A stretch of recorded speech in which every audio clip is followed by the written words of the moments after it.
श्रद्धा सुमन अर्पित करते हुए संविधान निर्माता, नारी मुक्तिदाता बाबा भीमराव अम्बेडकर के चरणों में पुनः श्रद्धा सुमन अर्पित करते हुए उपस्थित मंच पर सभी उपासक, सामने बैठे हुए उपासक और उपासिकाएं, आप सबको हम प्रणाम करते हैं। बातें बहुत सारी हो रही हैं, हर साल होती है। बच्चे शांत रहें थोड़ा सा। हर साल चलती है चर्चा। हमारे आने पे अभी एक दादाजी बोल रहे थे कि 3 बिरादरी, कुर्मी, यादव और मौर्य,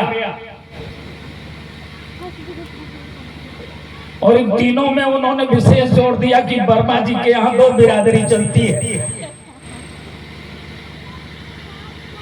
दोनों में शादी ब्याह नहीं होता, वोट की मगौल होती है। बाबा जी, हम आपको बता दें, अगर माइक से आपको आवाज मिल रही है तो सन 1931 की जातिगत जनगणना में जब 20% SC, 2% ST, 3.5% ब्राह्मण, 5% क्षत्रिय, 7.5% वैश्य, 52% OBC, 18% माइनॉरिटी, 18% मुसलमान अल्पसंख्यक हो गया, लेकिन 3.5% के लोग अल्पसंख्यक नहीं हुए। तो ये आप आगे पढ़ लीजिए कि उसी की तरह OBC में 6,742 जातियां बनाई गई, और वो 6,742 जातियों में जो स्थिति आज रही है उनमें इसीलिए वो बनाया गया कि इनमें रोटी बेटी का संबंध ना हो सके, वरना ये अगर रोटी बेटी का संबंध कर लिए तो पता चलेगा कि इनको फिर गुलाम बनाना हमारे लिए मुश्किल हो जाएगा। और दादाजी, अगर आप लोकतंत्र की व्याख्या करेंगे, लोक धनतंत्र, लोक क्या है? लोक है कि आज लोगों को परलोक की बात की जा रही है, स्वर्ग की बात की जा रही है, लेकिन मौजूदा चर्चा नहीं हो रही है। और तंत्र यह है कि जब बाबा साहब दलितों के लिए 2 वोट का अधिकार लेके आए थे तो बॉम्बे की हेरोगा जेल में महात्मा गांधी जी आंदोलन पे बैठ गए थे कि 2 वोट का अधिकार नहीं मिलने पाएगा। और बाल गंगाधर तिलक का एक नारा बच्चों को पढ़ा दिया जाता है कि स्वराज हमारा जन्मसिद्ध अधिकार है, लेकिन दूसरा नारा नहीं पढ़ाया जाता कि ये तेली कहां, कुर्मी क्या लोकसभा में जाके तेल बेचेंगे और हर चलाएंगे। ये नहीं पढ़ाया जाता।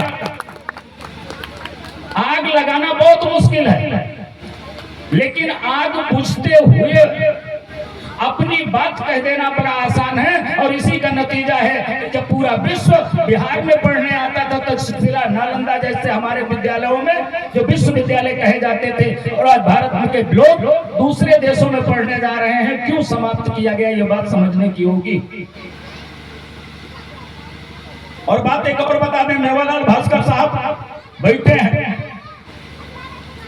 अरे हम लोग तो मानवर कांसीराम जी को साइकिल से लेके चले, तब यहाँ नाम लेने वाला कोई नहीं था।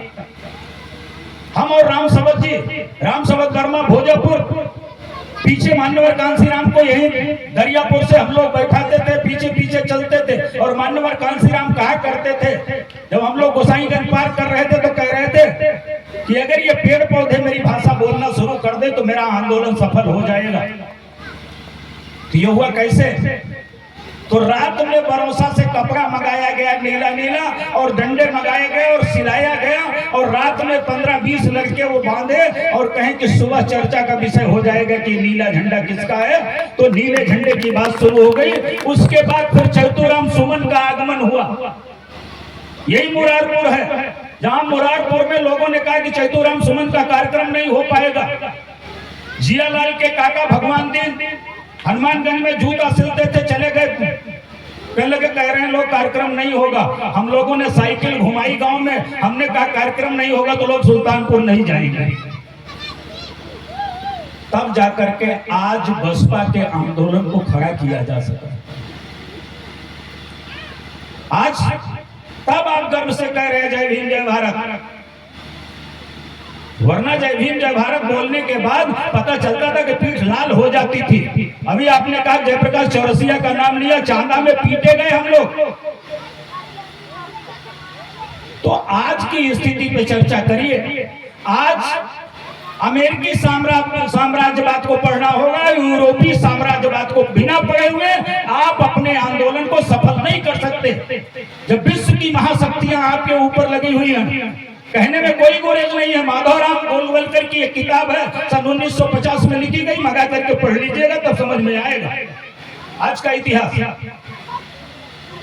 माधवराम गोलवलकर ने 1950 में क्या लिख दिया और आज हो रहा है। तो आज आपको बड़ा समझने की जरूरत है। जब चुनाव कांग्रेस लड़ती थी तो पता चलता था, टुनटुनिया बजा के एक गाना गाते थे, मेरा रंग दे बसंती चोला, तो चुनाव हो जाता था। हम लोग आए तो गांव गांव मान्यवर कांसी राम ने किस चीज को समझा था और भारत में बसपा की सरकार बना दी, इस बात को आपको समझना पड़ेगा, वरना आप चुनाव नहीं जीत पाएंगे, आप अपने सरकार नहीं बना पाएंगे। आपको तय करना पड़ेगा। और मान्यवर कांसीराम वो कौन सा शब्द था जो मान्यवर कांसीराम घरों घरों में देके वो मंत्र चले गए और आप चुनाव जीत गए। इसमें से बैठा हुआ मेवालाल भास्कर के अलावा कोई व्यक्ति बता दे कि मान्यवर कांसीराम ने कौन सा अंदर अंदर संदेश दिया था, आप बता दो तो हम आपके साथ चले। नहीं समझ में। जाति बात का चुनाव हो चुका है और ऊपर बैठे हुए लोग, जब पूरी बीजेपी खड़ी थी, बड़े बड़े पीछे बड़े नेता थे, तो मोदी को ही भारत का प्रधानमंत्री क्यों नामित किया गया, इस चीज को पढ़ लेना। और 20 हेलीकॉप्टर कहां से आ गए कि यहां से बोलो वहां खाना खाओ, बिहार में तो भाषण दो, पंजाब में कैसे तय हुआ, इसको पढ़ना पड़ेगा। बिना पढ़े बात नहीं बनेगी। आज संविधान की बात आप करते हैं, ओबीसी लोगों को एक बात समझना होगा कि बाबा साहब की हत्या क्यों। ओबीसी लोगों, अगर संविधान की बात ओबीसी के लोग करते हैं तो उनको एक बात समझनी होगी कि बाबा साहब की हत्या क्यों। 52% ओबीसी को 52% आरक्षण, चूंकि 31 में 20% एससी और 2% एसटी का आरक्षण 22% मिल चुका था भरतकटी, और 52% ओबीसी का 52% आरक्षण नहीं मिला। और बाबा साहब जब 52% आरक्षण देने की बात करने लगे तो बाबा साहब की हत्या है। इसको कह दोगे तो लगेगा कि गुमराह किया जा रहा है। और बाबा साहब का पोस्टमार्टम नहीं होने पाया, रत्तू दादा चिल्ला रहे थे पीएम पीएम पीएम, लेकिन पीएम नहीं हो पाया। क्यों? बात आपके समझ में आए कि भारत का वो व्यक्तित्व तो जो पंडित जवाहरलाल नेहरू द्वारा चुनाव हरा दिया गया एक दूसरे को खड़ा करके, तो आज आपकी समझ में ये सारी चीजें लानी होगी, है ना? क्या बिना इसको समझे हुए आप सफल नहीं होंगे। हमारे पूर्वज ज्योतिराव फूले साहब ने शिक्षा की जो अलग जगाई, उनकी पत्नी सावित्रीबाई फूले उस अलग को लेकर चली, तो क्या हर्ष हुआ, घर से निकाल दिए गए पति पत्नी। अगर सावित्रीबाई फूले का नाम लिया जाए और आज फातिमा शेख का नाम न लिया जाए तो ये बेईमानी होगी। क्यों बोधाचार्य जी? फातिमा शेख का अगर नाम न लिया जाए तो बेईमानी होगी, क्योंकि जब ज्योतिबा फुले और उनकी पत्नी निकाल दी गई घर से तो फातिमा शेख ने अपना घर खोल दिया कि आप मेरे यहां से रह करके आंदोलन चलाएं। आज किसी भी समाज की बच्ची को पढ़ने का अधिकार नहीं था, वो सूत्र ही नहीं। 52% ओबीसी, एससी, सामान्य बैकवर्ड जो भी हैं, इन पे किसी भी बच्ची को पढ़ने का अधिकार नहीं था। आज तो हम आप इनाम देने जा रहे हैं, हमने सुना कि बच्चियों का नाम आया हुआ है, अभी रिजल्ट निकला है इंटर का, बच्चियों ने बाजी मारी है। कैसे? इस बात को समझने की जरूरत है।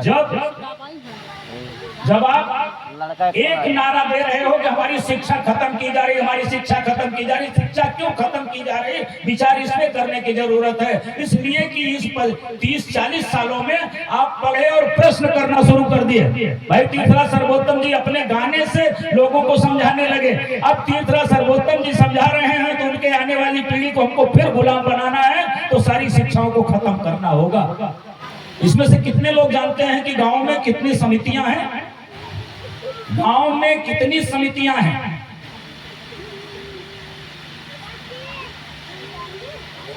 नहीं, 23 समितियां गांव में हैं। उसमें से एक समिति शिक्षा समिति भी है। और शिक्षा समिति ने, किसी गांव की शिक्षा समिति ने क्या यह विरोध किया कि कक्षा 1 से लेकर 8 तक बच्चा जो फेल नहीं किया जा रहा है, क्यों ऐसा व्यवस्था ऐसी लागू की गई कि कक्षा 1 से लेकर कक्षा 8 तक बच्चा नहीं फेल किया जाएगा, और जो बच्चा लगातार पास किया जाएगा वो हाई स्कूल में कैसे क्वालिफाइड करेगा? नहीं समझ में आ रहा अभी। शिक्षा तो खत्म हो रही है, खत्म नहीं हो रही है, आपको फिर से साक्षर बनाया जा रहा है। आने वाले समय में आप प्रश्न ना कर पाओ। कक्षा 1 से लेकर 8 तक मैं सभी समाज के लोगों से निवेदन कर रहा हूं, ऐसा ही नहीं कि एक ही समाज के बच्चे पर बेकार होंगे, सारे समाज के बच्चे और बच्चियां बेकार होने जा रहे हैं। कक्षा 1 से लेकर 8 तक फेल नहीं किए जाएंगे। पास करो, पास करो, पास करो। और जब हाई स्कूल में कहीं कंपटीशन देने जाएंगे, आज के 4 साल पहले कानपुर में एक इंटरव्यू चल रहा था, हाई स्कूल के बच्चे इंग्लिश में अपना नाम नहीं लिख पाए। आप बताओ कैसे आपके बच्चे डॉक्टर इंजीनियर बनेंगे? अब कहते हैं अरे उस सुधवन का आरक्षण मिल जाए तो उनके लड़के डॉक्टर बनी है तो कैंचिया पेटवा में छोड़ दी है। बड़ी दिक्कत ही है। खाली सुधवे के लड़के का दिमाग खराब हो, पेटवा में कैंची छोड़ दी है। जब आज डॉक्टर में कैंची छोड़ देता है और हथौड़ी छोड़ देता है, वो कोई चर्चा नहीं ना, तो हर चर्चा बा। इसलिए चर्चा है कि आपने अपनी व्यवस्था खुद सत्यानाश की है। ज्यादा दलित बस्तियों में कमाने वाले खूब है दलित बस्ती में, लेकिन संझा की दारू और मुर्गा दारू भरे के बाद मार हो तो खूब झमाझम। तब लोग कहते हैं कि ठीक है, इनका ऐसे दे रहा। कम 27,000 स्कूल बंद हुए और 27,000 कंपोजिट विद्या शराब की दुकानें खोल दी गई आपके लिए। पियो, अभी नहीं समझ में आ रहा है इनको, समझो। चल से भैया इनको डांटो। तो आज आपको ये समझने की जरूरत है। हमको थोड़ा सा भैया एकदम बैठ जाओ, खाली बोलो ना, इनको बैठने दो, बोले ना, बैठो बेटा। देखो अगर पढ़ोगी तो सुनो, हम इनको समझा ले रहे हैं, हम जानते हैं इनकी भाषा, हम इनकी भाषा जानते हैं। अच्छा, इसमें तुम क्या नाम तुम्हारा क्या नाम? हाँ, खड़ी हो जाओ, क्या नाम?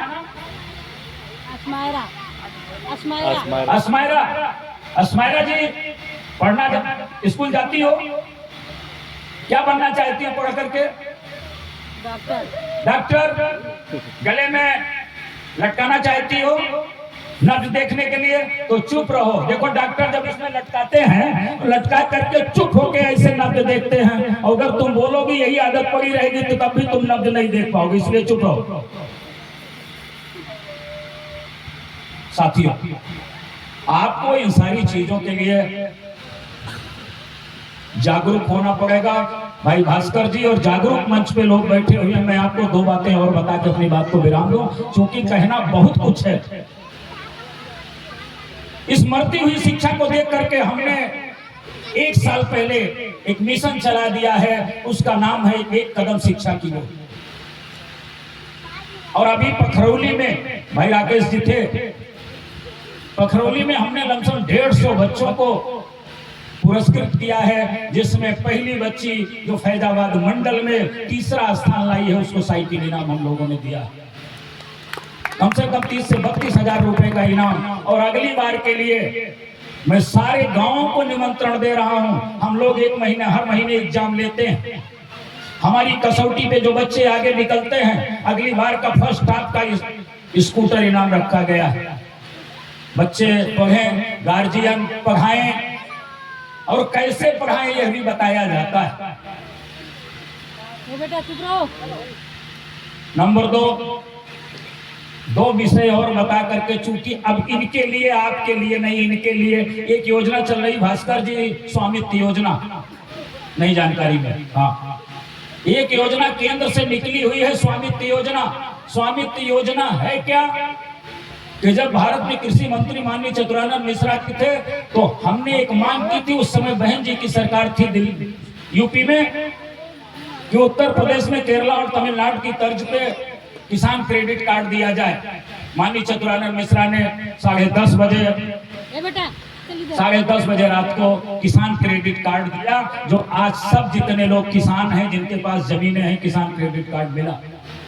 थोड़ा सा कदम आगे बढ़ाए, हमने कहा जब मजदूर जिनके पास जमीन नहीं है उनका एक आय प्रमाण पत्र बनता है तो 46,000 से 60,000 तक। दूसरी मांग हुई कि मजदूरों का एक मजदूर क्रेडिट कार्ड बना दिया जाए, ये भी बीमार होते हैं, ये भी कभी दवा की जरूरत होती है, बच्चों की फीस भरनी होती है, तो एक मजदूर क्रेडिट कार्ड बनाया जाए जो 30,000 का हो। चूंकि आय प्रमाण पत्र तो आप देते हो 40 से 42 से 60,000 का, तो 30,000 का आय प्रमाण पत्र दे दो। नहीं देने को तैयार हुई सरकार, इसलिए कि आप जब पैसा होगा तो किसी के यहाँ जाके नौकरी करके और आप दारू नहीं पियोगे, यहीं से अपना बिजनेस चलाओगे। सरकार की एक योजना और आई जिसमें 10 लाख लोन मिलता था, मुद्रा लोन योजना। किसी भी गांव के व्यक्ति को मुद्रा लोन योजना नहीं मिली, और मुद्रा लोन योजना का लाभ बड़े बड़े लोगों ने ले लिया, जिन्होंने 1 बिस्सा जमीन बैनामा ली थी, 1 बीघा ली थी, 10 बिस्वा ली थी, 1 बिस्वा ली, उन्होंने लिया मुद्रा लोन योजना का लाभ, इसलिए उन्होंने बैनामा लिया था। आपको 35 जमीनें मिली, आप नहीं ले पाए। हमने दूसरी बात की, हमने कहा ये आ रहा है तो हमारे गांव में पशु होते हैं, पशुओं का क्रेडिट कार्ड बन जाता, तो पशुओं की क्रेडिट कार्ड की बात तो मान ली गई, लेकिन फिर हमारे सामने एक अड़चन आई। वो अड़चन थी कि जिनके पास जमीन थी उनका पशु क्रेडिट कार्ड बन गया भास्कर जी, लेकिन जिनके पास जमीन नहीं थी, वो गाय पाले थे, बकरी पाले थे, सुअर पाले थे, दूसरे बिजनेस कर रहे थे, उनका पशु क्रेडिट कार्ड नहीं बना। तो हमने बात की तो ये हुआ क्यों कि इनके पास जमीन नहीं, तो हमने कहा इनका घर है, अगर इनका घर दर्ज हो जाए तो इस पे ये मुद्रा लोन योजना का लाभ ले सकते हैं और इनको क्रेडिट कार्ड मिल सकता है। तो सरकार ने तो बनाई व्यवस्था, लेकिन जल्दबाजी कर दी। आपको चूंकि राजनीतिक लोग बैठे हैं, गीता वर्मा जी भी बैठी हुई हैं, उत्तर प्रदेश सरकार ने 35 जिलों का चयन किया और 35 जिलों को हर ग्राम सभा को, ये सुल्तानपुर में आप बैठे हैं, पतिपुर को भी मिला 23,000 रुपया। 324 करोड़ रुपया उत्तर प्रदेश के 35 जिले जो एक टॉप पोस्ट में लिए गए थे, उनकी हर ग्राम सभा को 23,000 रुपया, लेकिन किसी भी ग्राम सभा को 23,000 रुपया नहीं मिला।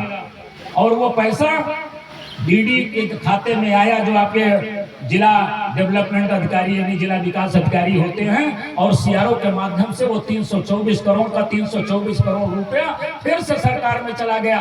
लोग नोट कर रहे हैं, कोई दिक्कत नहीं है, ऑन चैलेंज बोल रहा हूं इसको, ऑन रिकॉर्ड।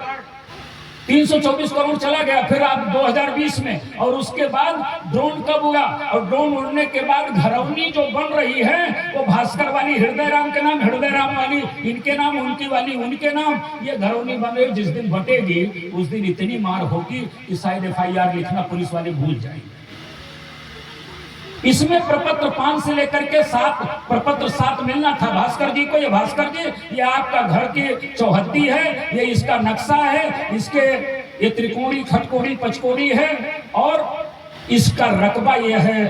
भास्कर सहमत होते तो ये 9 में जाते, 10 में, और नहीं सहमत होते 8 में संशोधन होकर 9 फिर इनके पास आता, लेकिन ऐसा कहीं नहीं। और एक सबसे बड़ी गलती हो गई कि गलती होने पे कोई कोर्ट निश्चित नहीं जिसपे आप जाके सुधार करवा लो। 2 साल लड़ते हो गया, 2 साल लड़ते लड़ते तब जाके जिलाधिकारी को हम लोग नामित करा पाए हैं। और हर जिलाधिकारी जैसे घरौनी सब का नाम आ जाता है, स्वामित्व योजना का दूसरा नाम घरौनी, और जैसे घरौनी का नाम आ जाता है वो कहता बस वर्मा जी आपसे बात नहीं करें। 35 कलेक्टर बात करने से भाग जाते हैं। दूसरी योजना आपके गांव में चल रही, कुछ लोग जमीन वाले होंगे, अंश निर्धारण। अंश निर्धारण में प्रपत्र 3 आपको मिलना था, जो उनके पास जमीन होगी, कोई यहाँ जमीन हो तो बता दें। पता चला कि प्रपत्र 3 नहीं दिया गया अंश निर्धारण में, और 3 भाई हैं तो 2 का 1/2 कर दिया गया, 1 को गायब कर दिया गया और मुकदमा एसडीएम के यहाँ लड़ रहे हैं। तीसरा भी एक आपके सामने एक बात आई है, खाद की जब आई थी खाद की सीजन, तो पता चला कि आप कोऑपरेटिव के मेंबर बनोगे 220 रुपए 26 का तो आपको खाद मिलेगी, वरना खाद नहीं मिलेगी। हमने प्रश्न किया कि जो पहला हमारे बाबा जी या पिताजी मेंबर थे वो पैसा कहाँ चला गया जो आज हमको आप फिर से मेंबर बना रहे हैं, और ये पैसा किसके खाते में जा रहा है? प्रश्न नहीं हुआ ना, बात नहीं बनने वाली है। अमेरिकी साम्राज्यवाद आपको खत्म करने के लिए तुला हुआ है। और मैंने कहा ये माधवराम गोलवलकर की किताब जो 1950 में लिखी गई है वो आज सत्य हो रही है, और आने वाले समय में आपके पास कुछ बचने वाला नहीं है। और सारे लोग एक साथ बैठे हुए हैं।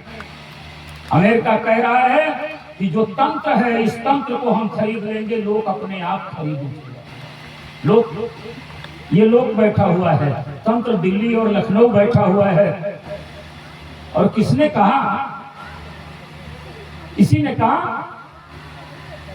कि हम आपके साथ हैं। कल जो जानवर खरीद के बेच रहे थे, मैं ऐसे लोगों को भी जानता हूं, ऐसे लोगों को जानता हूं जिनकी उंगली पकड़ के हमने चलाया है राजनीति में, और आज करोड़ों अरबों में खेल रहे हैं। क्या उन्होंने कहा कि तंत्र, लोग मरने जा रहा है, तंत्र सुधारने की जरूरत है, तंत्र सुधर जाए लोग सुधर जाएगा। तो मैं बहुत समय आपका मैं लेकर के ये कह रहा हूं कि जो एक बच्चों की तरफ से हम लोगों ने कार्यक्रम, भाई सुरेश जी बैठे हुए हैं, ये पिछली साल आए अम्बेडकर जयंती की चर्चा करने, अम्बेडकर जयंती मना ली गई। मैं रास्ते में कुछ काम कर रहा था, आए कहें भैया हम कहाँ कहें अम्बेडकर जयंती का कार्यक्रम, हमने कहा दोबारा नहीं करेंगे। कहें का है, हमने कहा अम्बेडकर के उस एक नारे को सार्थक करेंगे कि शिक्षित बनो, हम सबको शिक्षित बनाने की बात करेंगे। जब शिक्षित बनकर के बात होगी तो उनके माँ बाप से संगठित होने की बात करेंगे, और जब संगठित होने की बात हो जाएगी तो संघर्ष अपने आप होगा। आज हम आप लाख चिल्ला लें, अगर बंगाल का चुनाव जीत गई बीजेपी तो आपके हाथ से बहुत सारी चीजें निकलने जा रही हैं। 23 राज्य थे, 24वां राज्य जहां मिला, भास्कर जी आप तो जान रहे हैं, 24वां जहां मिला, बहुत सारी चीजें निकलेंगी। तो आज हम लोगों को बहुत कुछ जागने की जरूरत है। भाई राकेश जी हैं, आप सारे लोग एक बात हम लोग बता दें कि आपसे समय 2 मिनट और लेंगे। बिल्कुल।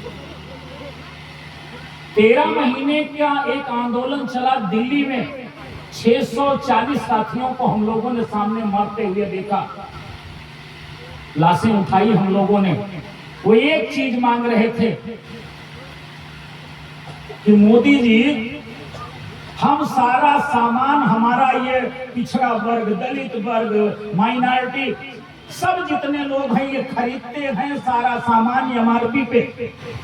ये माला भी आई होगी तो जब शाहगंज चौराहे से खरीदे होंगे तो उसने कहा होगा कि 50 रुपए में एक माला, तो आप कहे होंगे नहीं, तो कहे होगा रख दो जाओ। ये आपने पंचशील खरीदा होगा तो कहेंगे इतने में दाप लिए। सारा सामान आप एमआरपी पे लेते हैं, और आपका जब अनाज बिकता है तो उसका दाम एमएसपी तय की जाती है, एमएसपी मिनिमम सपोर्ट प्राइस। और मिनिमम सपोर्ट प्राइस जब आप तय करते हैं तो पता चलता है कि सरकार 22 रुपए अगर मिनिमम सपोर्ट प्राइस तय कर रही है तो 22 रुपए में भी आपका गेहूं और धान नहीं बिकता, पता चलता 17-18 में बिकता है। एक चीज कह रहे थे कि अगर सरकार में बैठे हुए लोग, अगर आप एमएसपी ही मिनिमम सपोर्ट प्राइस हमारे अनाज का दाम तय करते हैं तो उसमें बिकने की गारंटी दे दो। एक चीज मांगा जा रहा था, बिकने की गारंटी, वो गारंटी नहीं दिया सरकार ने, कहा इनको ऐसे ही छोड़ो।